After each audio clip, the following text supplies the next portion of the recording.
Please subscribe.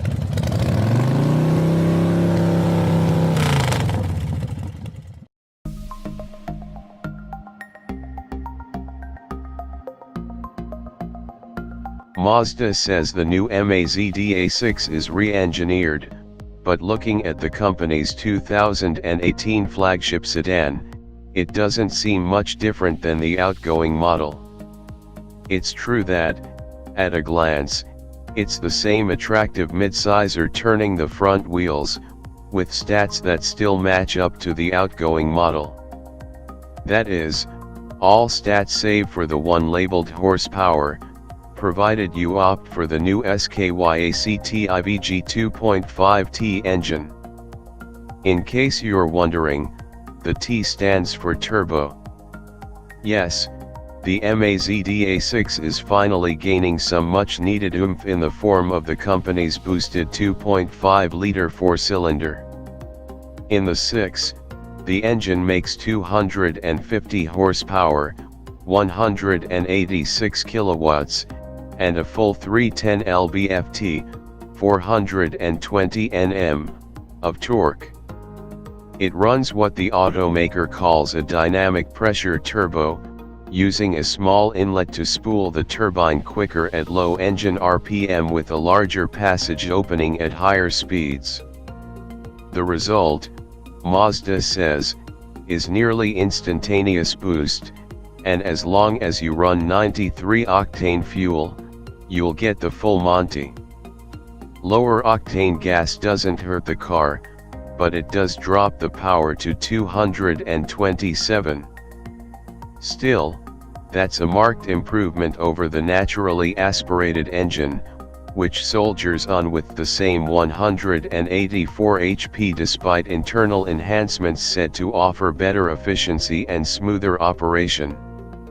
One interesting new feature is cylinder deactivation, which can engage at steady speeds between 25 and 50 miles per hour to turn the 6 into a twin-cylinder car.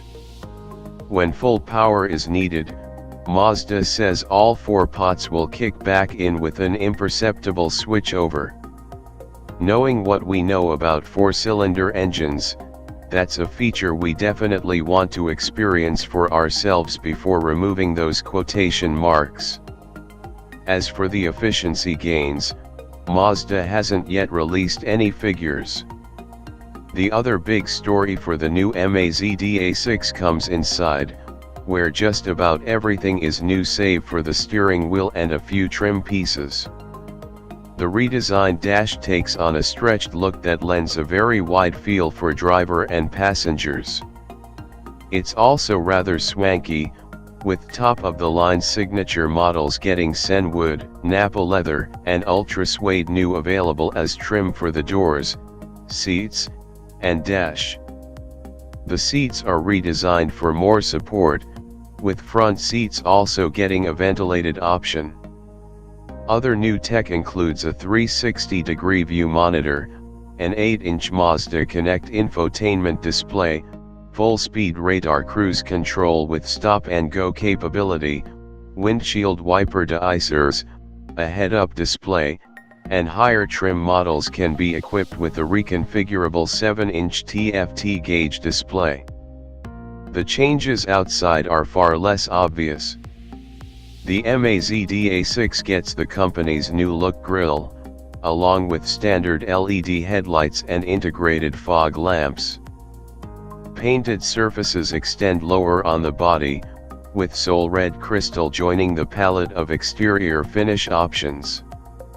A new range of 17-inch and 19-inch wheels rounds out the external refresh. The engine and interior changes are certainly big news for the new Mazda CX, but engineers also beefed up the chassis as well. There's some extra reinforcement in key areas, some additional suspension tuning, and the steering rack is rigid mounted up front. The result is a chassis that's said to be more neutral with reduced NVH, enhanced refinement, and steering that is more responsive to input. Speaking of input, You can also still row your own gears in the Mazda A6 with an honest-to-goodness 6-speed manual, but only with the 184 HP engine. The turbo gets a 6-speed automatic relay. Mazda. All in all, it seems Mazda is trying to find some middle ground between sedans like the Toyota Camry and Honda Accord and higher-end luxury offerings from the likes of Lexus or Infiniti.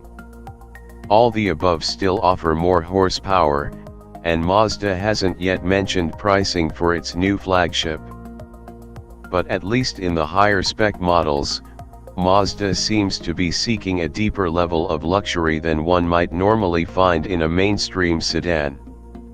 We'll get a better idea of that balance, as will the rest of the world, when the 2018 Mazda A6 goes on sale next spring.